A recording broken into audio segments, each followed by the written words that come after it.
Hi, this is Miss Brown. I'm going to give you a quick demo on some different sponge samples I have here, and sponge specimens, I should say, and just give you a little overview before you go to write your notes down in your organizer using the screencast, okay? So when you hear sponges, I know you think of this.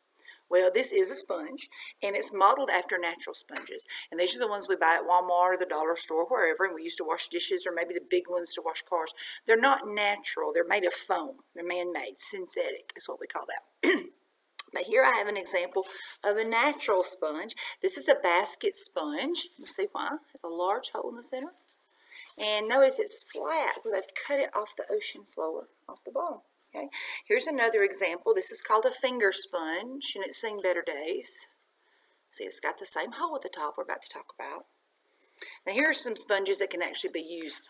They're more soft, and these can be used natural sponges. They can be used for bathing or cleaning or anything like that. Here's another one that's more soft, has smaller holes. Okay.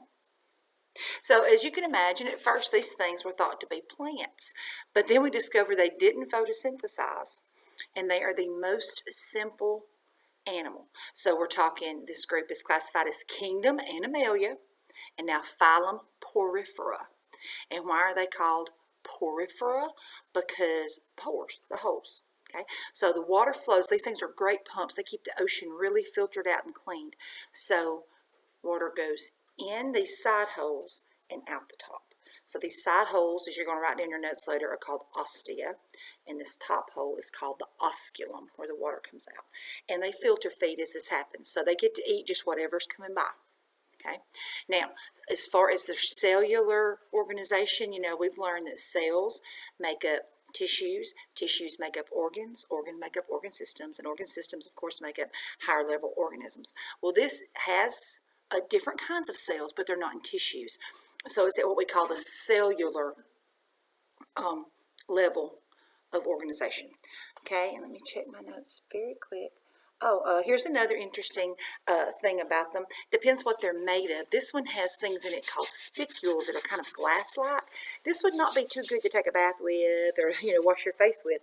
But a softer sponge like this one, it has a protein in it called spongin, and they're much softer. And this would be the kind of bath sponge that you would want. Now, you got to wonder, how do these things reproduce?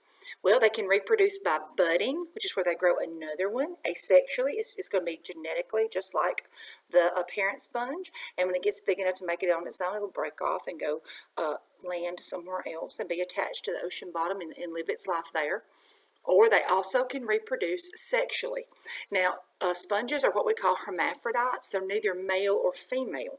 They're both, but not at the same time.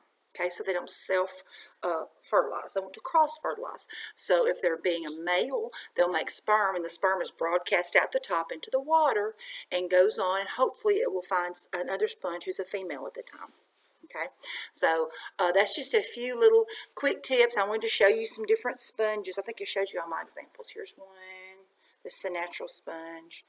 And no, SpongeBob is not a natural sponge. He's synthetic, but his parents are natural sponges, not chocolate chip cookies.